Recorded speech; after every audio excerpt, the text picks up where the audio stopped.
Welcome to the No Regard podcast. My name's Nathan Blakely. I'm Marcelo Lucha. We're now coming to you in the form of visual pictures for your eyeballs. Moving visual pictures for your eyeballs. I think it's called videos, Nathan. I think that's what they call it. We are the future right here at the No Regard podcast. We've bought ourselves a camera and we are now, we're posting videos now. So you're going to see us have our crazy opinions and talk shit about sports while we are, Just adds a little bit of character to it. Exactly. Alright, speaking of adding a bit of character, I think Queensland added plenty to their character this week in the State of Origin 3.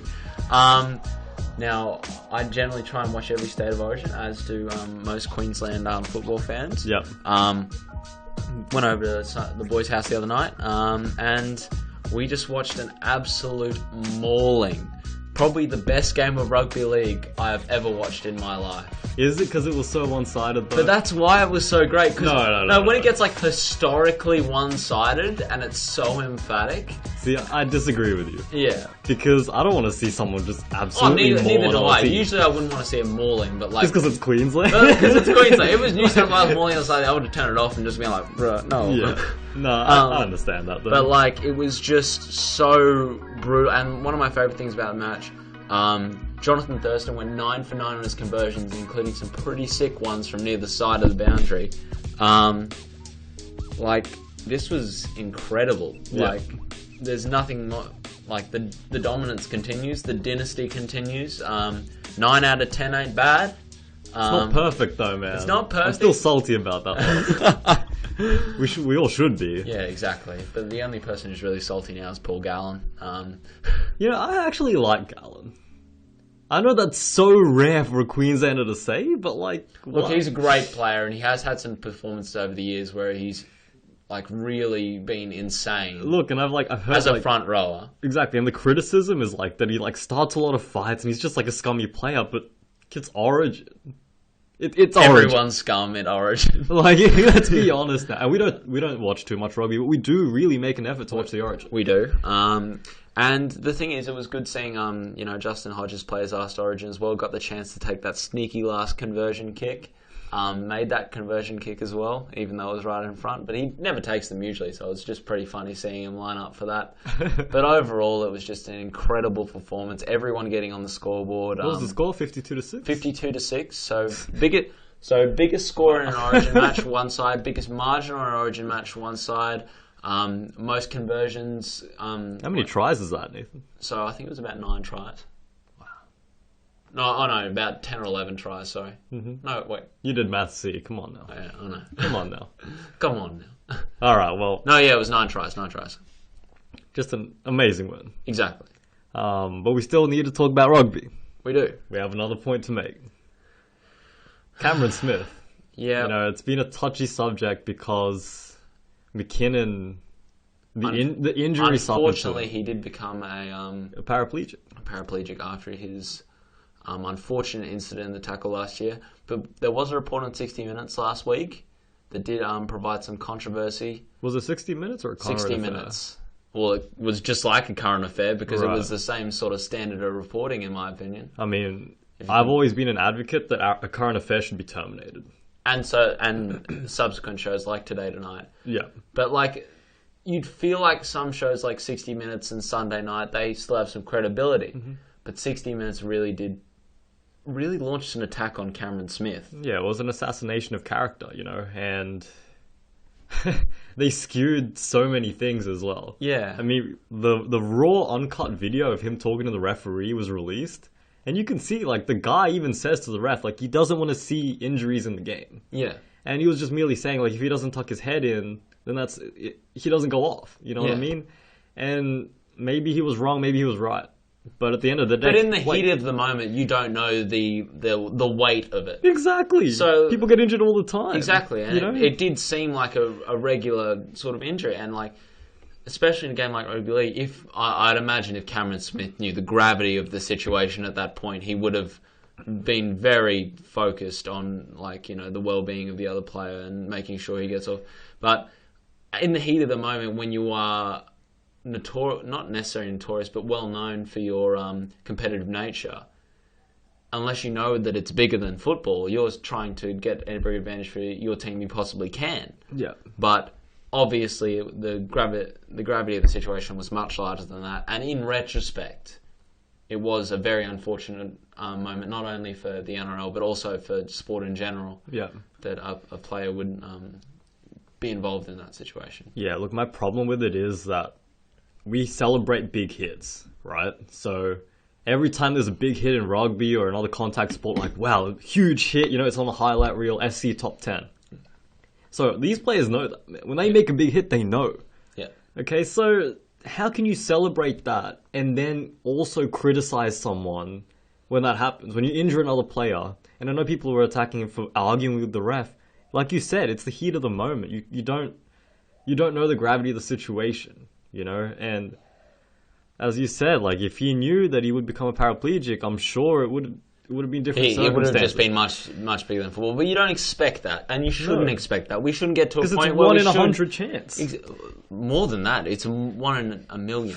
I was being generous. 1 in 100, and then we got to do something about it. But look, I think the league always, every sporting league I've seen makes every effort to make the players as safe as possible without, compromising any real crucial aspects of the game. I mean, a lot of sports have been subject to being called soft, I reckon, this decade, in comparison compared to the 80s or 90s. Yeah. But when you compare, the lack of, long-term injuries that are going to happen because of concussions, there's going to be less overall brain trauma because they are taking these precautions with the concussion tests, and you also see other injuries, obviously treatment's a lot better. I think overall, for safety of players, we are going in the right direction, so this was probably an outlier.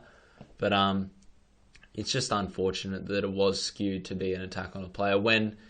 Just stupid reporting. Exactly, and I'm sure, obviously, Cameron Smith feels just, absolutely horrible about it in retrospect, but I don't think he deserved to be attacked like that. No. Because it was in the heat of the game. No, what I liked is that the general Australian public was on the side of Cameron Smith. Agree with Cameron Smith, yeah, it was dangerous and he got injured, but at the end of the day, that's the sport you play. Exactly. That's rugby, man. Yeah. That's why I never played rugby. I didn't want to. My dad told me in an early age, son, you're just going to get snapped in half. Don't do it. Don't do it. Don't. Nah. And I'm like, oh, but Dad. But now I'm like, thank you, Dad. If you can play it, props to you. Right? But that's the risk you'll take. It is a grueling sport, and of course, a lot of physical hits in it. But yeah, we ain't playing that here. Not on the No Regard podcast. Hell no. Nate. Hell no. Let's move on to my favourite part of the pod every week. NBA. NBA, buddy. We're still in the midst of free agency. Yep. And we saw perhaps what was one of the craziest moments in NBA free agency history.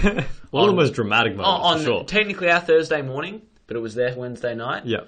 Deandre Jordan. Now, we reported on this podcast a week ago. Mm-hmm. He's going to the Dallas Mavericks. 4 years, $20 million. Mm-hmm. I'm like, this is a great move for Dallas. We thought maybe 20 million. We're not going to maybe get into what we think. Overpriced. Uh-huh. But, it was still a good move for the Mavericks. It was? Or was it? So I don't even know where to start with this, Nathan. Because... We have the emoji war. We have... house arrest, there's chapters to this stuff, guys. We have Cuban allegedly rolling around Houston, texting people all the time. Where does he live and things like that. He did know where he lived, apparently. Apparently he did. So Cuban did come out. So I think I might start with some of the more reliable sources. Well, okay, no. Let's start with Chris Broussard because that was the most unreliable source. Okay, we'll give a summary of what happened, guys. DeAndre Jordan went back on his verbal agreement, which is usually in the NBA word is bond. Once these agreements come out and the press is released and they've agreed verbally, they can't actually sign contracts until a week after free agency midnight starts. As well, right? Yeah, midnight after free agency starts, which I think is ridiculous. Yeah. You shouldn't be agreeing contracts and not putting pen to paper. Mm-hmm. So he backflipped on his offers to the Dallas Mavericks and came back to the Los Angeles Clippers. Yep. I can't even say team names. No, the Lakers wish they had him. So the Clippers got him back in a very, very dramatic fashion. Yeah. So, do you want to kick off with this one?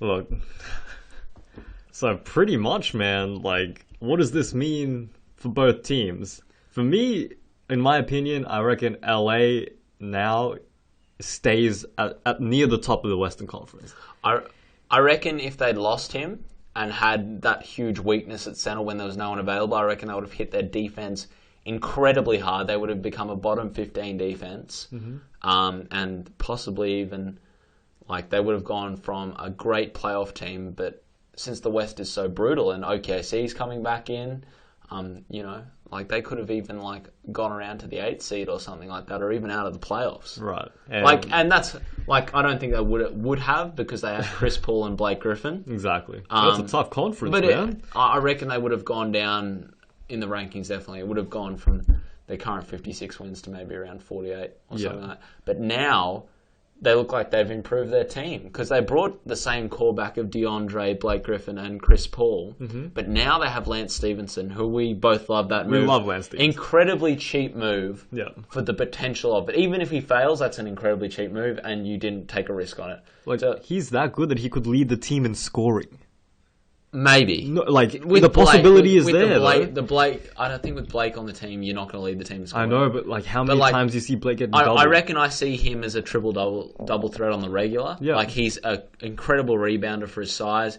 If he can snap that shooting slump he had last season, and kind of be more smart with his shot selection, even if he's just like a 45% field goal shooter, like, he can be dangerous, man. Like, this and Paul Pierce, who I am a big fan of as well. Yeah, the truth. He was amazing in this year's playoffs. Right. You got Doc Rivers as well. Great sneaky move. Like, look, I see the Clippers like as a big threat in the West. All right, but we got to discuss what would have been. What would have been? Deandre Jordan on the Mavs would have been huge. It would have been. Look, I still wouldn't have seen the Mavs as a top 4 team in the West with DeAndre Jordan. Look, Dirk is not the player he was even one season ago when he was getting 22 a game. Dirk is starting to show signs of his age. I think he's a legend. I think he's a top 20 player. All the, superlatives. Chandler Parsons, overpaid but still a great offensive force. Good player. Wesley Matthews, overpaid now. But he's a good player, though. He's a good player. He is getting now around $17 million a year. A lot of money. But if he comes back from his Achilles injury, I think he will. As the same player he was last season, maybe worth it. And we're hearing rumbles about another free agency move that they were going to make, but we'll leave that for a bit later. The Mavs, I reckon they'll be fine. They'll still be a playoff team. They'll be a low playoff team, but they'll still be a playoff team. All right, so we've talked about the teams and the consequences of this, but we've got to talk about what actually happened. The ethical standpoint on this. Look. Because you give your word to someone, everyone's a grown man in the NBA. It doesn't matter how young you are. You're a professional. Right, you're getting paid to do this. Mark Cuban is probably one of the most respectable owners in the league just because of what he's done. One of the most respected businessmen in the United States of America. I mean, he's my favorite billionaire. All right, not going to argue with that. You see him on Shark Tank. He's hilarious, right? So you give him your word. Chandler Parsons takes you out to dinner. Chandler Parsons, 5 nights the in best a row. recruiter in the NBA, by the way. Got Dwight Howard to Houston. Exactly. Was going to get DeAndre. You disrespect Dirk Nowitzki as well. Who's a Hall of Famer? Dirk came back from his family holiday for this. Yeah. How are you going to do Dirk like that? You can't do him like that, man. You got Rick Carlisle as well. One of the most respectable... Yeah. I mean... I think this is maybe... This is a blessing in disguise for the Dallas Mavericks, because that was a lot of money to give a very one-dimensional player. Yes, but you're looking at the future of it as well. Exactly. Because they mortgaged... defense, like you said before. The way it went down where as soon as they gave an indication on Monday, it seemed like it was all fine. He was talking with Cuban about team moves, and this was an announcement by Cuban, by the way. On Monday they were talking about team moves, possibly the amount of cap they had, who he liked to get, everything like that.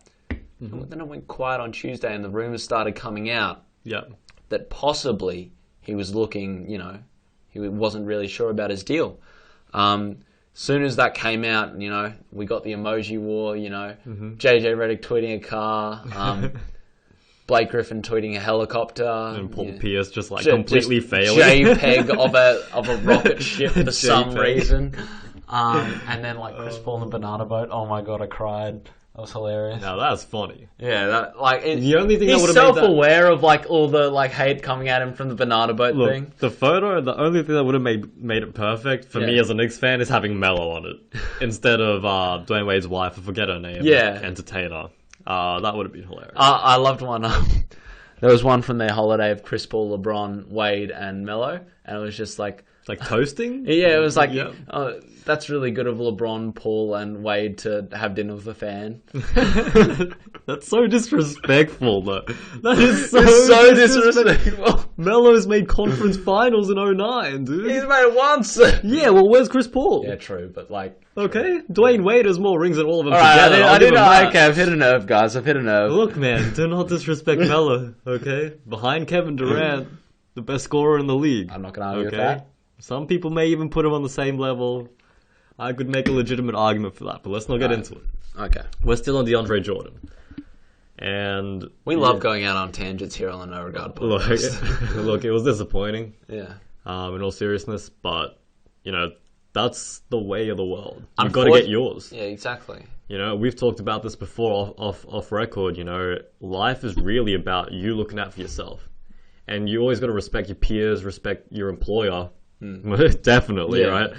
But at the end of the day, if you're happy in LA playing with Chris Paul and your best friend Blake Griffin, he's everyone knows they're best friends, man. So yeah, I have to criticize him because you went back on your word, but at the same time, I understand. And unfortunately, there's nothing in the league rules barring a backflip like this once a team has committed so much to it. Look, he did leave the Dallas Mavericks high and dry. There's nothing else to say that way. And he did disrespect a lot of great people in Dallas. But at the end of the day, he was allowed to do it. And I think basketball-wise, I don't even know why he considered a Dallas move, because the Clippers move makes so much more sense when a team is set up to bring out every strength in him. Mm-hmm. Whereas he would have gone to Dallas and been discount Dwight Howard. Yeah, but I think maybe the allure of the pedigree. Yeah, the pedigree, but because what's the better franchise? It's Dallas, hands down. But Dallas still only has one title. I know, but Hall of Famer right there. I know, but then again, you have that setup that's gonna you have a young core in LA. I think basketball wise, and he's allowed to do his thing there. He's allowed to defend. He's allowed to catch oops, and that all is really has to do in offense. He's probably the best third banana in the NBA. Yep. No. To be honest, I think he is, because you look at the other guys that are maybe third that actually play their role so well, because other third. Sorry, no, I was just laughing at the reference. I wasn't laughing at the third position. No, I agree. Yeah, no. But because he plays his role so well. And I honestly think this is the best move for the Clippers. It doesn't matter how much money you give him. Steve Ballmer's willing to pay it. They're going to go in the luxury tax, but it's actually good that they got everyone else like Lance Stevenson and Paul Pierce first, because now they can just use DeAndre Jordan on his bird rights, and they can sign him outside the cap. Yep. So this was a good move by the Clippers. I mean, if that opportunity arises, the Clippers haven't done anything wrong. If this opportunity arises, you're like, shit, do we try out JaVale McGee, or do we do we get DeAndre Jordan? No, we're getting in the car. We're going to Houston right now. Look, you touched on it, and Dallas couldn't do anything about it, and league-wise, it was all legal, right? Yeah, it's all within the rules. Should that be changed? Yes. To be honest, the only reason the moratorium, which is what that 8-day period where free agency is in session, but the deals can't be signed yet, is because the league's working out the cap based on all this stuff. I think even if they just push free agency back a week, and maybe they can hold talks or something like that during the week, the free agency, they can hold talks, everything like that. But isn't that the same as verbal agreements, though? So maybe nothing happens until the league works out the cap, because that also has a huge effect. Yep. If the cap's maybe $3 million, which is what it was. The league the season before the cap was $67 million. Now it's $70 million. That $3 million could be a big thing. $3 million lets you sign a good role player. $3 million lets you determine the difference between giving someone a max deal or giving them a Let's slightly players ask below. for more as well. Exactly. So I think it's best to work out the cap before free agency starts, and when it starts, you can sign deals. Yeah. Like they can still field all the offers, everything like that, but I think being able to sign deals, because then obviously, apparently the verbal agreements mean nothing. So what's the point of even starting free agency? Yeah. We got to move on though. We do. More NBA free agency talk. Who are we going to talk about next, Nathan? I got it written We down are somewhere. going to talk about Pat Riley, the Godfather. Just These moves have been amazing. Amazing. I'm losing my mind because number one, they got Goran Dragic back on an 18 million. I think it's 18 million per year, 5-year contract. Yep. Which is a good move. I personally rate him highly as a point guard. I think he's a top 10. No, On the edge of the, I disagree, on the edge but, of the top, but we'll go on. On the edge of the top He's a good 10. point guard. Yeah, no, I like him. Yeah. And then, like, because he's good off the ball. He can, like, Dwayne Wade dribbles it. He plays off the ball. I like it. Winslow in the draft. Winslow in the draft was huge. That's our favourite draft pick of the draft. Yep. Whiteside on the up and coming. Yeah, and that guy's still getting paid less than $1 million a year. Like that's crazy. This guy is a legitimate double threat. But now we've got the bench rotation starting around. It's like, yeah, this is a great starting five, but maybe the squad's a little shallow, don't you think, Marcelo? Well, not anymore. Not man. anymore. Gerald Green. Skywalker Green. I love this guy. He's your favorite player, right? One of. I mean, he's my favorite, like, sneaky role player that, like, came out like. Don't lie, Nathan. You've been raving about this guy I love for Gerald years. Green. He's incredibly athletic. He's a highlight package. He's a He's a 3-point threat. He's everything you want in a guy you're paying under $5 million a year. Deadly in 2K. Yeah, deadly in 2K. The master, like, you know, he's just overrated as. But like, I think this is a great move. Like, the Miami Heat need wing reinforcements, in my opinion. In the terms of, like, you know, they have Deng and they have Wade, but now you have a bench rotations that's going to bring on the Winslow, going to bring on the Gerald Green to back up these guys. And I think Gerald Green had a bit of a down year in Phoenix, but if you look at him in the 2013-2014 season, second candidate for most improved, in my opinion, on a great Phoenix side. I think this is his best role. I don't think he's a starter in the NBA, but I think he's a great bench guy. Yep. But it's not your favourite move. No. It isn't. Because we're going to see someone from the Big Apple moving down to South Florida. Look, so Amari Stoudemire is taking his talents to South Beach. South Beach, man. So from Dallas, coming off the bench in Dallas. Before that, he was in New York. Before that, he was in Phoenix. Played with Steve Nash in one of the most dominant pick and roll systems ever. Yeah, literally an iconic offense. Like, this guy was incredible. Iconic side, because this was the sort of what that Phoenix side had with Stoudemire and Nash was what the Golden State Warriors recently adopted their style sort of on. They made it work a lot better, obviously, with great defense, but Stoud's still got some game as a bench player. Look, the thing that like held him back from what everyone thought he was going to be was injuries. And, you know, there's nothing you can do. We've seen him take baths in red wine, which I don't know if that works or not. This man just got paid. Like, he can do what he wants. Look, he can this do guy what he got paid wants. like $90 million over the last, like, 5 years. He can do what he wants. Like, $1,000 Merlot bottles in the tub. I don't know about that, but alright. This is a huge move for Miami. Yeah. I think this is going to be more important than the Gerald Green move because it adds size in a somewhat smaller lineup. What we're traditionally used to seeing and like from Miami. you know, obviously you have the backup plan for the Chris Bosh for exactly Hassan Whiteside, and you're going to get instant offense from a guy that's averaged over 20 before. Yeah. And he looked good on Dallas last year, but I think if he got a full preseason into him and he really sort of wanted to work, I reckon this Miami Heat side is top 2 in the East. Yeah. And look, Amari's Amari. It's Miami. Yeah. Dude, that city is full of life. I think Amari's going to really like it there. He's going to be happier. Pat Riley. Yeah, exactly. You know, he knows he's in a good situation. I think because when LeBron left, I think his motivation is like, I'm going to make one more great side. Yeah. One more great side, then I'm done. Because that was apparently because he was going to be done with the big three, but then after, you know, LeBron did him like that, like he's like... Did him dirty. He's going to come back. And to be honest, they've had a break from the playoffs. It did them well because they got Winslow. Yes. There is a potential that Winslow gets some, you know, experience in the conference finals at the end of the year. Look, when Wade is healthy, I probably rank... This is obviously we're not factoring in injuries here. Like, No. we obviously never do. This guy's a top 3 shooting guard in the league. Probably only second to Harden and Kobe. Okay? Yep. Because Kobe Bryant is just that great. But Wade's probably the fourth or third best shooting guard of all time. Mm-hmm. And he's a really dirty player. I just want to throw that out there. Dwayne Wade is one of the dirtiest players ever. I love his game, and he's a dog, man. He's going for the jugular every time, and he's clutch. You go back to the Miami days where Shaq was there. Yeah.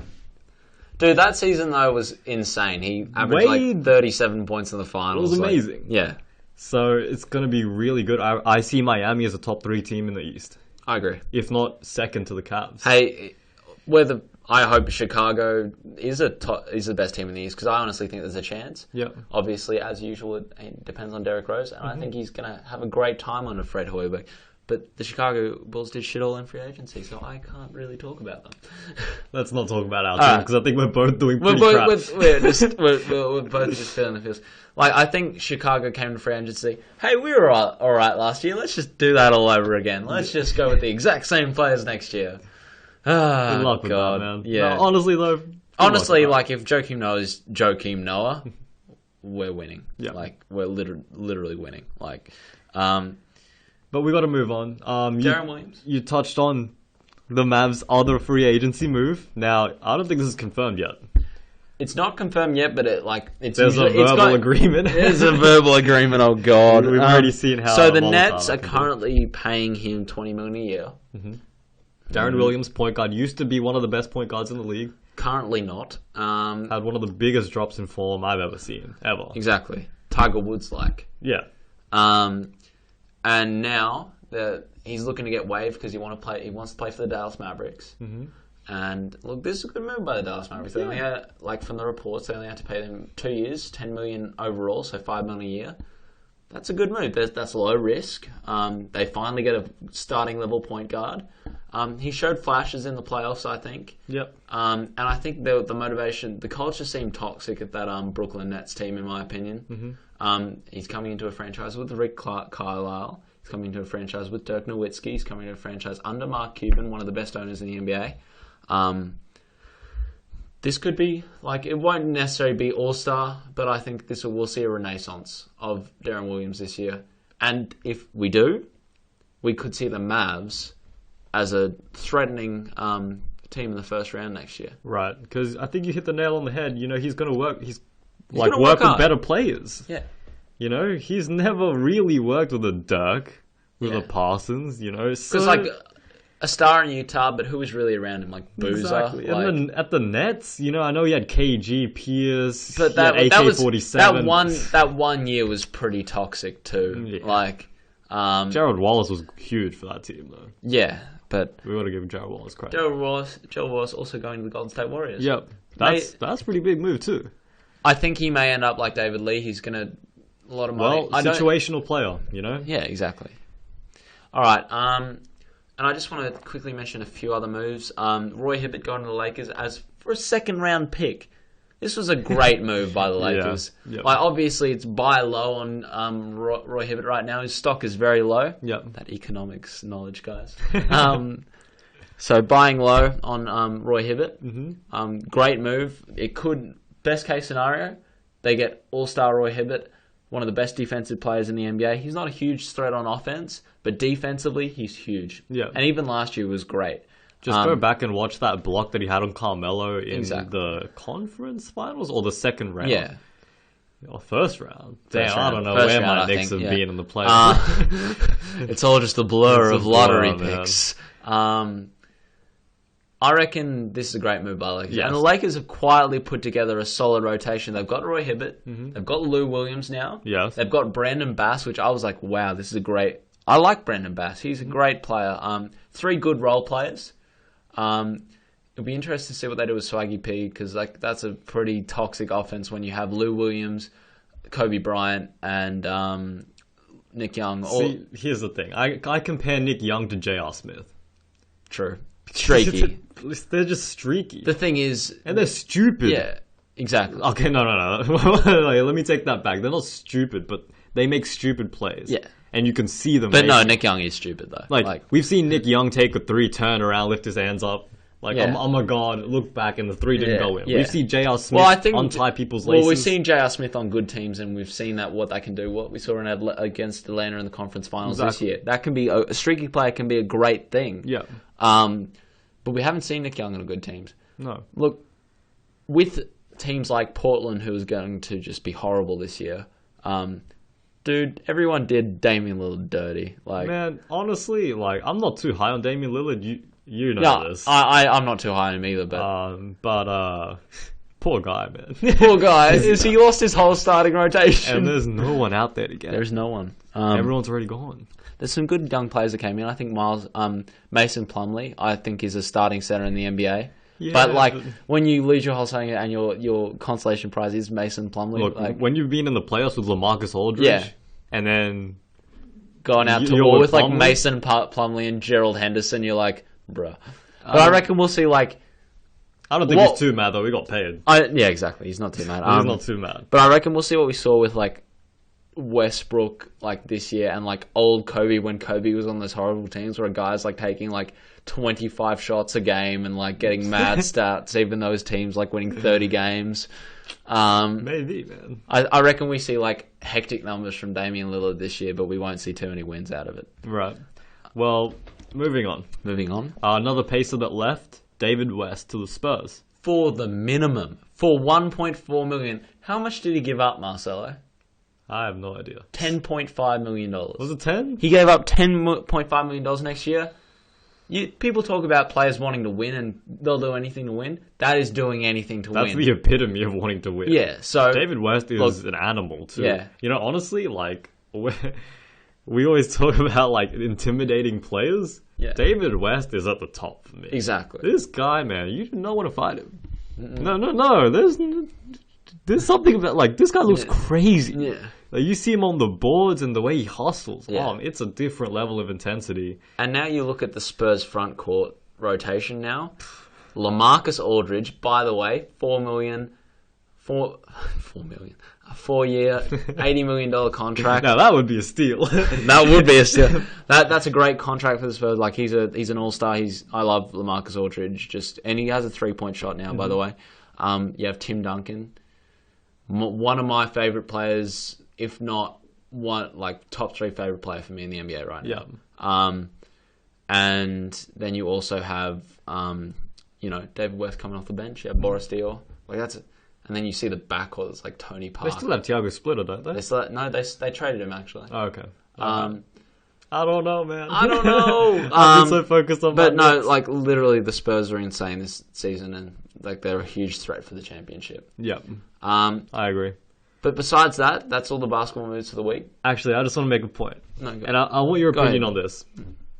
We didn't talk about this before the pod. I'm just bringing it up now, so no prior knowledge. Enes Kanter. Okay, getting a max offer sheet from the Phoenix Suns. Let Portland get him. I mean, was it Portland or Phoenix? Portland Trailblazers have offered 5 years, $70 million for Enes Kanter as a restricted free agent. So, for people that don't know, restricted free agent means OKC, who currently have him under their watch, they can match the offer sheet or let him walk. Look, Sam Presti said that he's going to match it, but don't. How can you give? Okay, here's my thing. How can you not give Harden a max and then turn around and give Kanter a max? How are you going to pay Enes Kanter more than James Harden? No. That is going to be the stupidest. And they need Kanter. And like, what's your backup plan for Durant if you have Enes Kanter on a max contract? Exactly right. I mean, he's in Washington. You can't trade. No, you just let him walk. You have to let him walk. It's a difficult decision because, in my opinion, they do need Kanter. I think Kanter was a nice fit in that team. But Durant and Ibaka weren't playing though. I know, but I agree with you. Yeah. For that money, you can't bring him back. Let him have him, man. Wait till the cap jumps and then you could, let's say Durant resigns. Because Portland's trying to screw with you. Exactly. That's all they're trying to do. They're trying to make you pay the max so that you can get to the cap. They're just trying to screw you over. Like you cannot play. It's like if we don't make playoffs, you can't make it either. It's kind of childish in my opinion. Yeah. But let him have him, man. Let him spend all that money on Kanter because he's not a max contract. He's not a max contract. Look, he can be a 20 and 10 guy. Mm-hmm. but he is one of the biggest liabilities on defense for a starting player in this league. Like, this is a guy, like, they will target him on defense. Just keep going. Just keep attacking counter. This guy does not have an NBA-ready vertical. Like, look, Ibaka's one of the best defensive players in the NBA. Yes. He can't cover up for Kanter. No, that is a defensive liability. I love Steven Adams as a defensive presence. You want Steven Adams and Ibaka as the defensive two towers. Yeah. You don't want two towers as a reference when he's New Zealand, by the way. Yeah. Just don't worry. You don't want Kanter in there. Look, if you could get Kanter for his old contract for like $8 million a year, like no one's going to pay him that now, but like if you could get him for that, hell yeah. You have a rotation between Steven Adams and Enes Kanter, but you don't want to pay him that much when you have Durant and Westbrook coming up in free agency over the next 2 years. That could be an absolute just albatross of a contract over the next 2 years. That was a great reference. It could really affect you badly. So Sam Presti, let him walk. Just do it. You know you want to. You know you want just Durant and Westbrook just carving up. You don't want just the spud that is Enes Kanter just getting in their way. Damn. Yeah, the good thing out of this though, Enes Kanter's getting paid. You're getting paid. Somehow, some way, you're well getting done. paid, man. I don't know how. I don't know how. Like, Brook Lopez and him just had a clutch, like, good last 2 months of the season. Now they're getting paid, like, $15 to $20 million. It's too much money, man. Too much money. Too But much now, money in the NBA. we do really need to move on from basketball. As usual, we let it go 10 minutes longer than we wanted to. Football also is having some moves going on this week. Transfer window, man. We just want to briefly mention what we think is a brilliant move for Man United. Yeah. Schweinsteiger. Now, we've heard rumours. No confirmed reports yet. As there never is. No. We have to talk on rumours because, like, there's just so many rumours. Look, and honestly, like, we don't really comment on rumours too much on this podcast. We try not to. This is We keep it real. Like, this is such a perfect fit that we had to comment on this, man. Yeah. Schweinsteiger moving into that Manchester United midfield is huge. It frees up a lot of attacking options like Wayne Rooney. Yeah? And honestly, a player of his caliber doesn't come around long. For me, he's a top 5 midfielder in the world. Agreed. Okay, he controls the game. He does everything well. He has a good shot pass as well. He's not the fastest player in the world. That's why he was moved in. He's getting on a little bit now, which is why he's only available for 18 million. Exactly, but at that price, like you said, you have to do it. You have to do that. I would pay a 40 for this guy. This is a linchpin in your midfield for the next, I don't know if it's maybe 2-3 years. I'd say 4. 4, jeez. But like even then, like you have such a solid player in your midfield. When your midfielders previously had at that position, Michael Carrick. I don't even know anymore with United. No, Fellaini. Tom Cleverley. You want this player here. He's incredible class. He's world class. And it would, in turn, enhance the performances of guys like Angel Di Maria. Yep. And Wayne Rooney as well. So I think they're keeping Di Maria, by the way. They should. They should. They have to. Yep. They have to get at least one more season out of him. Yep. You know, United threatens with Schweinsteiger, in my opinion. They really do. Yep. Any more moves you want to talk about, Marcelo? You wanted to talk about Cabaye? I did. Cabaye was one of my favourite players when he was at Newcastle. Uh-huh. That Newcastle team was also one of my favourites when I think it was back in 2012, they came 5th in the Premier League. Right. For a team that's been languishing the last 10 years. Southampton-esque. Southampton-esque. Cisse scoring the best goal I've ever seen. That big curve one around Czech. I don't know, man. For me, that's more luck than anything. Oh, it's so luck. It's so luck, but it was just amazing. But he's gone to PSG after like some troubles with Newcastle over the last few years because Newcastle is, terrible. It is what it is. He went okay at PSG. It wasn't great. He was starting some games, coming off the bench others. Now Crystal Palace has picked him up for 12 million. Great move by Crystal Palace. And look, you talked about he can be a marquee player at Crystal Palace. Exactly. At PSG, that squad is so loaded. Especially with guys like Verratti and Lavezzi. Exactly. So it's hard to break in that squad, but you can be a feature guy on Crystal Palace. Yeah. With, by the way, the Australian captain Jednak. The man himself. One of our favourite players. And that's going to be one of my favourite midfields to watch next season in the Premier League. Cabaye and Jednak. Yeah. By the way, play him in your attack. You want him as an attacking midfielder, not a defender. You have Jednak holding down the midfield. You want Kabay initiating those attacks, being a playmaker, because that's what he was amazing at Newcastle, and that's what I'm excited to see him do this coming season. Okay. It's actually not that far away, actually. No, it's not. It's not. Getting pumped for keen, man. Premier League, man. Let's stay in the Premier League for now. Okay. Peter Cech to Arsenal. Okay, now I know you want to have a go on this. I know we're like prone to Arsenal hate on this pod. Well done, Arsene Wenger. Yeah. Well done. This is one of the best move they've made. Ever? No, God. Because I think the Sanchez move was really good. But for the first time in a very, very long time, Arsenal have a sure stopper at the back. And look, Cech almost had a wasted season at Chelsea. Yep. I ain't mad. Look, I'm great to see Petr Cech starting somewhere. Mm-hmm. He had an incredible 10 years at Chelsea. You're a Chelsea fan. I am a huge Chelsea fan. Look, he had an incredible 10 years at Chelsea. I luckily got to see him play earlier this year. He's still got it, man. He has still got it. So, great move by Arsenal. They're looking threatening now. Yeah, I mean, for me... Unfortunately, we are now... one piece of headgear down at Chelsea. So look, solid. Arsenal. I swear I say this at the start of every season, Nathan, that they're gonna make top 2 if not win it. But this season, it really, really is looking promising. Especially because Sanchez did have a really good Copa America. Yeah. And Giroud will win them the Premier League. Look, that's my only issue. That's the weakness for you. That is. They're weird. I like Giroud, and I love their midfield. By the way, like they have a midfield they have a midfield of potential. Yep. You have Ramsey. You have Wilshere. Overrated, but all right. Well, they are. I like Ramsey though. I like Ramsey, but Wilshere is overrated. Yeah. Completely overrated. And there's some good other players. We talk about Coquelin too, a young upcoming player as well. There's a few weaknesses, but what side besides the big teams don't really have weaknesses. Look, this is the thing for me. You look at the strikers in the Premier League and you compare them to Giroud. So we got the top teams: Chelsea, Diego Costa.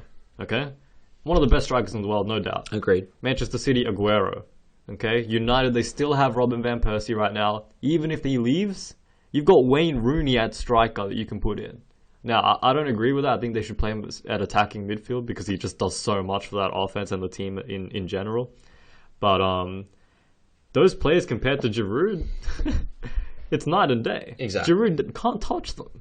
So you get yourself a star player. Maybe I don't know. I don't want to say any names. Yeah. But for me, that's really the weakness. You need a pure goal scorer. Because we're not rumor-mongers over here at the moment. No, we're not goal.com. Yeah. No. Shots fired, because that's the worst piece of crap. It's a terrible website. Man. We'll move on before we get mad. Let's move on to something good for you. Arda Turan. So Turan from Atletico Madrid to Barcelona, I love this move. It's great. I love it a lot. Like, people don't really know him, but this guy was like the second defensive option in that Atletico Madrid side that went to the Champions League final. Exactly. And he's been quietly getting it done for the last few years in great fashion in Atletico Madrid. We're playing in the same league. He has a history of going against Real Madrid in that Madrid derby, so it's going to slot right in. Do you reckon he starts? I feel like he doesn't. And I hope he's okay with that, honestly, because I still think Rakitic has played so well. So you reckon he plays in that 3 in the midfield? Yeah, because you're not subbing off Busquets, you're not subbing off Iniesta. Okay, so that third position is up for grabs. I think Rakitic has played well enough that you have to give him that. Okay, but yeah, does he replace Xavi? Not necessarily in the way, but in that piece of the rotation, not necessarily in any parts of their game, but I'm just saying in that part of the rotation, you have Arda Turan coming in for him, where he does occasionally start, maybe some of the lesser games, but he does feature in a lot of matches. Yeah, not in the same play style, but in the rotation, yes. And he could be a big feature off the bench. You never know. He could be a Rakitic. He could be Pedro off the bench, man. He could be Rakitic. He could surprise and end up grabbing a starting spot by the end of the season. You just don't know. But besides that, I think there was one more move you wanted to mention, Danilo to Madrid. Right, so a defender from Porto plays Plays a fullback position. I think he can play both Right sides, back? but at right back, he's probably This is where we've mentioned that this is where Madrid are weak in their right back position. Carvajal and Arbeloa are their current right backs, okay? Both are substandard. Substandard. You cannot play these guys. for the club that Real Madrid Exactly, right? So obviously they could start at a mid-league team. They could probably start in the Premier League on some teams as well. But when you're trying to knock off Barcelona, when you're trying to win the Champions League, these guys just aren't good enough.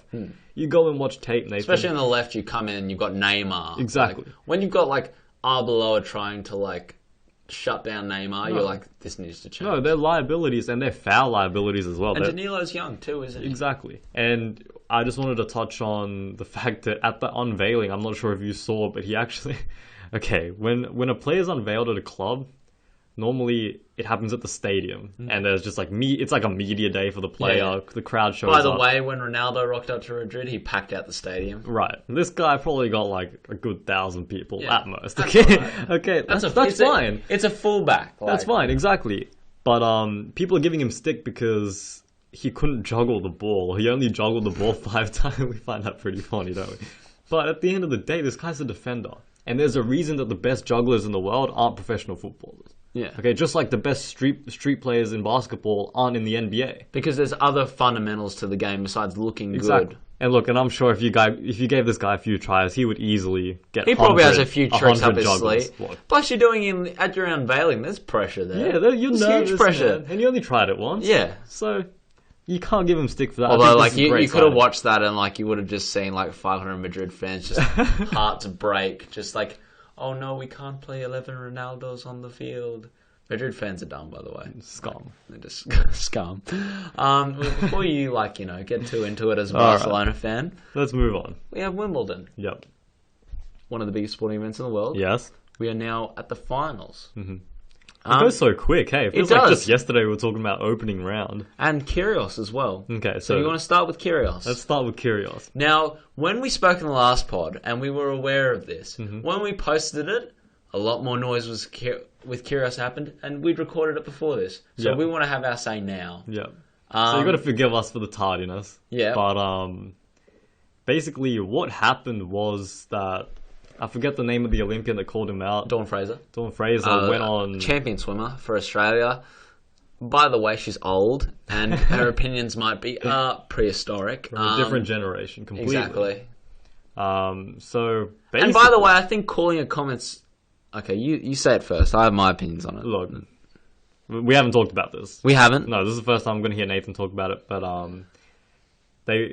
her comments were racist. I don't think there's a way around that. You know, she says, we don't want your antics here, so why don't you go back to where your parents came from? That's racist, man. I'm not going to argue that. That's racism, and it was honestly, ignorant. It was ignorant. And, okay, forget the racism part. And Kyrgios actually addressed that because he said that, she was a great swimmer and all this, but people are overlooking the fact that she was racist, but whatever. Yeah. Okay. Was Kyrgios in the wrong? I said it last week. He's a very passionate player, and we watched the video now. Okay, everyone knows what he's done. Okay, what he threw his racket at the ground, bounced up into the crowd. Yeah. Unfortunate, unlucky. He didn't mean to do it. Yeah. Okay, arguing with the ref, and apparently the referee was being disrespectful. Yeah. Okay. Tanking the second round. Look, Federer came out and said it was a masterclass tactic, which I don't agree with. But then again, who's more qualified on tennis, us or Roger Federer? Exactly. So for me, at the end of the day, I'm still on Kyrgios' side. I still love him, and I don't put him in the same conversation as Bernard Tomic. By the way, Marcelo, a lot of people saying they don't support Kyrgios. They're not a big Kyrgios fan. Here at the No Regard podcast, we're huge Kyrgios fans. Yeah. We will stick through him through thick and thin. Look, and on the same page, Bernard Tomic. I'm not a Bernard Tomic fan. Neither am I. Because, okay, here's the difference, okay? Have you ever heard of Kyrgios having an off-court drama? No, he's very focused. And I feel like a lot of his stuff is just his competitive drive. I feel like he genuinely believes in what he's saying on the court. He genuinely believes, look, it's unnatural for tennis. And some might call it a little bit bratty. But it's not like he's going out drinking. He's not like he's going out partying. No. Like, he genuinely, his antics on court are nothing compared to some of the old tennis stars and what other sports stars have done. You can make an argument, yes, especially at Wimbledon, at the gravity of the situation and the traditional solemn nature of Wimbledon games, that it's very fiery and unnatural. But look, I support Kyrgios. I think some tactics, yes, I believe he will become more mature, but I think this guy's a world-class talent, and I think as he wins more, these things will fade into the background. This guy generally can be the best Australian tennis player in a long time. Yeah. So stand aside, guys. You're going to regret it when you leave his side and he wins a Grand Slam. Right, because these are the same fans that are going to be cheering when he wins a Grand Slam. Exactly. So come on, guys. Let's just get behind this guy because he's a really, really good player. Forget the antics. He's just a really passionate person. Exactly. And look, if you don't stand for if you don't stand for something, you'll fall for anything. Exactly. And he stands for what he believes in, on the court, off the court. He's opinionated. You may not agree with his opinions, but we love him. Look, one last point as well, and I may have made this point last week, but in team sports, you complain to the ref all the time. Exactly. Okay? Now, what's the difference between that and this? It's one player instead of a team. A one player that is easily heard. Okay? In a stadium full of people just watching you and another competitor play. Exactly. Look, man. There's been worse things said on a sports field before. There has been worse things said. You can't criticize this guy, man. Like, you watch any game of any sport that I've watched, people will complain to the ref for decisions. Yeah. Now, they'll do it in different ways. They might just give him a look. Yeah. But, look, and by the way, we don't criticize the umpires too much. They do the best job they can at all times, and they make the game as fair as possible. Yeah. And they're a crucial part of any sport. But, you know, you're allowed to have your opinion. Exactly. You're not attacking the umpire. You're not doing anything like that. You're just having your opinion. He didn't overly threaten the umpire or anything like that. No. So it was just having his opinion. So that's fine. By the way, let's talk about the players that actually made it to the semi-finals. To the semi-finals. We had, the conqueror of Kyrios. We had Gasquet taking on Djokovic. Yep. Now, I think we can sum this up in a few words. Djokovic is just much better at tennis. We called this last week. We knew he'd be in the finals regardless of who we Djokovic played. is a monster. Yeah. Just all-round game is untouchable unless you're, his upcoming opponent. So, look, this is where he thought he'd be, and he's still my pick for to win Wimbledon this year. Okay. I disagree with you. Okay. And that's good. So let's talk about a much more competitive. Well, not necessarily competitive, but it was over in 3 sets. Right, but this was a very really close sets. Yeah, it was close. Andy Murray, one of my favourite players, and Roger Federer, one of everyone's players. Favourite. You can't hate Roger Federer. You can't hate Roger. If you hate Roger Federer, there's something wrong with you. Exactly. It's just that simple. He's in red hot form right now, man. And we were thinking, he's a bit over the hill, you know. That's he's what we were thinking. Red hot form. We were wrong. Red hot form. We were wrong, man. We were wrong. Honestly, I see Federer taking this. I really do. I can't put analytics behind it. I can't give you reasons. He's just in that mode. He's just in the zone. And I've got something in me that's telling me, my instincts are telling me, he's going to win this Wimbledon. As he goes towards his sports bet app. Something's just telling me, man. Oh, man. Look, I'm going to disagree with you. I think Djokovic will be able to decide next week. Yeah, we'll talk about it next week. We'll watch the game. Finals in a couple of days? Final is in a couple of days. I'm picking Djokovic. Federer. All right. Let's move back to Australia. I just want to briefly talk about some points in the AFL. Shoot. Now, Taylor Adams, young player in Collingwood. I was watching the Collingwood Port match the other night. One of the best matches of AFL I've seen in a while. 3-point difference at the end. An absolute thriller. Port doing it in memory of Phil Walsh. Just everything you wanted a game. Well, obviously not the Phil Walsh part. No, well, you want to see... But, you want to see the players...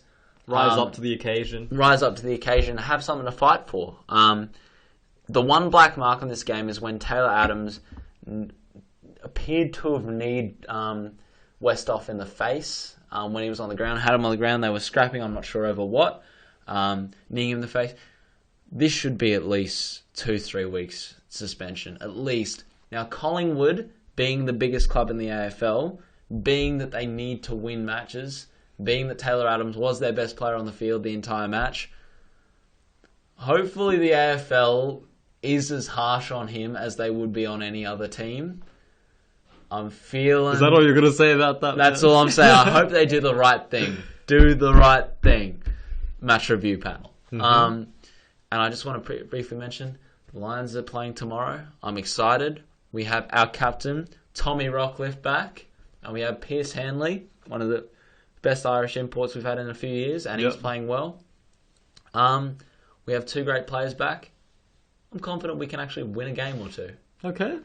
No finals, though, right? No final. God, no. We're not even close. There's always next year, guys. There's always next year. You never know, Nathan. Okay, so I think you briefly wanted to mention some bicycling that's going over on... Cycling. I'm kidding. I'm taking the piss. Okay. If you're taking the piss, then all right. Some bicycling. Look, Tour de France is on right now. Doing one of the biggest sports tournaments in the world. Okay. We're not going to get into it too much because, disclaimer, Nathan and I don't watch too much cycling, and I'm sure most of the people watching this podcast don't either. Shout out to Tim Frith, who does like his cycling, though. Okay. And Zach Melville as well. Shout out to you guys. Shout out to that. Look, just one headline coming out of this is, I think it was Luca Paoloni testing positive for cocaine. Damn. I think it was after stage 7 of the race. Don't you want performance-enhancing drugs? Look, man, you just hit my first point. Okay, if you're going to do drugs, do something that's going to help you win. Because cocaine's going to kick the buzz into you. Not that he isn't, because, most cyclists. Look, cocaine's going to kick the buzz into you. You might have... I don't think he was doing this for performance-enhancing purposes. I don't think he is. Let's put this out there. Right. He's not doing it for performance-enhancing purposes. No. Jesus, Marcelo. No. But I would have rather been caught with PEDs, man. Look, man, if you're going to go outside of the rules in cycling of all things... Do it to help yourself. You got to use PEDs, bro. I mean... In my opinion, I think half of these guys are on PEDs, so you're at a disadvantage if you're not. But the fact that you got caught for cocaine, come on, man. So basically, our summary about Tour de France summary is, don't do recreational jobs, do performance-enhancing drugs, guys. Do PEDs. All right. It's like baseball. It's like NFL. Like half the players are on PEDs, and you got caught doing recreational drugs. How dumb can you be? All right. Move on to the question of the week. Let's move on, man. This can only get so much worse. So we were talking about Kyrgios. Mm-hmm. We also were talking about Raheem Sterling a few weeks ago. Yes. Our question of the week: do young athletes get too much too soon in terms of the money they receive? One word answer. Yes. No. Ooh. Oh, okay. Do they get too much? No. Do they get enough? Yes. Okay. I'm not saying they don't work hard for it. Of course they do. Yep. To get to that professional level, it's incredibly working hard. I'm not talking about the money they receive. Look, anyone who gets to feather their nest and set themselves up for life, well done. Yep. I'm talking about it's too much for some of them. It's too much. You mean like in their heads? Yeah, it's okay. It's not too much for players like LeBron James or Roger Federer or let's say Gary Ablett. Players who have their head screwed on, they're businessmen about it. They know how they're going to spend their money. They know where their money's going. They know how they're going to conduct themselves in public. They know how they're going to handle the fame. Mm-hmm. It's too much for the guys that aren't grown up enough of being professionals yet. Mm-hmm. We see players going out partying every night and not putting their best effort into games. We're seeing players, who are a bit immature, just generally in their performance, how they handle contract talks, Deandre Jordan, how they handle just their general behaviour in public. They should know they're on the public limelight. It's like anything. There's some people who can handle certain situations. Some people can handle the pressure cooker. It's like players. Some players can't handle taking the last shot in the game. Exactly. Some players you want taking the last shot in the game. Yeah. It's like that in life too. Some players can handle the pressure. Some players can't handle the pressure. And that has to do with education as well. Exactly. Because you're educated to use your money wisely. And you want good mentors. That's general in life to everyone. That applies to everyone. You want good mentors to direct you in how you're going to just perform in your life. Yeah. And look, my point is that the organizations and the people paying these athletes make so much money that you can't. I see the pay that these athletes are getting, and I'm okay with it. Look, no, I'm not too worried about the pay. I'm worried about everything that comes along with it, and can the athletes handle it? And athletes going broke too. I mean, like, see it all the time. Exactly. It is character driven. I reckon it is. Some players can handle themselves, some players can't. And I think, given the money in the sports industry, I don't think you can make it too much of it. I think everything's relative. People see the money that athletes are getting. Some people are like, wow, that's way too much. That's way too much. But if you're in something with that higher margins, that's higher profit. And not, let's be honest, like, players that get these huge contracts, they are a tiny percentile of athletes in the world. Exactly. A tiny, tiny percentile. We both know how hard it's all revenue driven. Like, the NBA brings in billions of dollars. The NFL brings in billions of dollars. Professional running, you're not living off. There's very few people who can live off just running professionally. They work other jobs. We were talking about the Women's World Cup. They can't live off what they're doing. No, we just saw a Matilda come back to her day job, like a couple of days after the World Cup. So exactly. Like, so it is very driven by revenue. If there's that revenue there, yeah, sure. But it's also knowing who you're giving the money to. Yeah. And it's also, I think it's also the organization's slightly responsible to make sure the player is educated when they get this kind of money, making sure the players have the correct support around them. But at the end of the day, it does come up to the man that is getting the money. Yeah. It's look, how you can handle yourself. For me, it's about the agent as well. Yeah. Okay, because a good agent wouldn't let you be stupid. Yeah. And that's what agents are for. That's why you pay them. Agents, financial managers, everything like that. Yeah, exactly. So, honestly, if you're making hundreds of millions of dollars, or even millions and millions of dollars, I would hope you have the support that you systems. have at least a financial manager or an accountant, because that's a lot of money for you to be spending and having, you know? You got to keep track of your money. Exactly. Or you got to have someone you trust keeping track of your money. Exactly, man. So it's a surroundings thing, and I think it's hard to criticize someone when they spend their money in a fashion that isn't, let's say, acceptable. Yeah. Because you don't know how they were brought up. Exactly. You don't know, like, maybe someone didn't have anything all their life. Okay? And a lot of it is well-intentioned too. You see these guys, sometimes it's just the pressure on them. They see, and now we're talking from a strictly money perspective, by the way. Yeah. You know, they come up from neighborhoods where it isn't that well off. They have family that isn't well off. They get well off. They want to help out their family. But there's also a lot of people that they've grown up with who are trying to benefit off them. Yeah. I think you've got to be smart enough to know who to help and who not to. Because of course you want to buy your family a house. It's a great point. But then when you start buying like your cousins' houses, you start buying like your distant cousins, your second cousins. Yeah, like this money adds up. When like you have family you never knew you had coming out to shout you up for a loan. Yeah. You've got to start drawing the line. You've got to be like, well, I'd love to help you, man, but I can't help you in that way. Yeah. And look, and the other side of the coin is that's a great point. Poor players like splurging a lot and like giving back. On the other side, what about players that do come from high income families? Yeah. They've had everything they wanted their whole lives. Now they have even more money. Yeah. Because you've grown up where you've had everything satisfied. You're always wanting because you've never really wanted for something. Exactly. You've wanted for nothing, and now you can just keep. And look, going. This is the fascinating thing about human nature. When we want something and we get it, we immediately want something else. Okay, we're never I only satisfied. did one semester in psychology, guys. I can't help you here. Exactly, right? So there's two sides to that coin, and unfortunately, some athletes don't know how to spend their money. But as I said, if you're making millions and millions of dollars, you should have an accountant with you. Agreed. All right, we might move on to our and ones for the week. Okay. I just want to briefly mention where I would rather be right now. San Diego Comic-Con's going on at the moment. 160,000 people. I'm a nerd. I'm a huge nerd. And one day I will go to San Diego Comic-Con because that stuff looks hectic.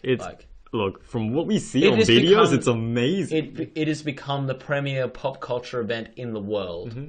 And I'm all about the pop culture, man. Look, in the NFL, the San Diego Chargers are their professional football team, right? There's rumors that they might go to LA and they might move. There was a public poll that asked, would you rather have Comic-Con or the Chargers?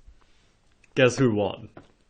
Not the Chargers. It wasn't the Chargers, man. Everybody there loves Comic-Con, and it's a cultural thing. Exactly. So you need to get on that. I need to get on that too. And dude, Cosplayers, man, that's where it's at. We just saw Dwight Howard. You want to tell the people what happened with Dwight? Dude, Dwight comes in with like a predator-looking thing. Like that's our crossover for the week. Yeah. Like bloody Dwight Howard going to Comic-Con. Man, everything's great about it. Yeah. And you wanted to briefly mention something? Yeah, so Dwayne "The Rock" Johnson, my favorite actor. He's one of my favorites too. My favorite entertainer. One of the most lovable people in the world. Yeah. His new show, Ballerz. You know, we've seen the trailers for it. We both liked the trailers. We thought it might have been cool. Honestly, as a sports fan, I found it alright. I'd probably give it a 6 out of 10. Yeah. But if I wasn't into sports and NFL in general, which is what it centers It would around, be a no-go. I'd probably give that around a 2 or 3. Unfortunately, because Dwayne is a huge personality. It looks like a sports entourage at the moment. Exactly, that's what it is. That's what it is, and I advise you to get on it because I think you'll like I shall. To be honest, I think Dwayne "The Rock" Johnson has a habit of getting into substandard productions and just brings them up to a respectable standard because it's Dwayne "The Rock" Johnson. He's the man. He is the man. And on that note, Marcelo, thanks guys for watching our first video. What's your Twitter handle, Nate? We're gonna let him know. Nathan_Blakely. That's where you send all the hate. All the hate right here, guys. I'm Marcelo_Lucha. Remember to subscribe. Remember to like us on Facebook. Yep, we've actually changed the names. So it's just No Regard now on Facebook and on our YouTube page as well. Do you want to tell them why? Because we are keen to get a bit of variety in our lives. Yep. We're going to possibly reach out and do some different stuff as well. Now we are a video. We're going to possibly outreach and do some other stuff. Yeah, we've got a couple of cameras here, you know. We've got a couple of projects. The content's real. A couple of projects in the works. Yeah. So, just stay tuned, guys. We're being really creative here. You know, we've got some ideas, man. We've got some ideas. We really do have some ideas, and we're going to be aiming to give that to you guys. No worries. Alright, so for now, I'm Nathan Blakely. I'm Marcelo Lucha. And this has been the No Regard Podcast. Thank you, guys.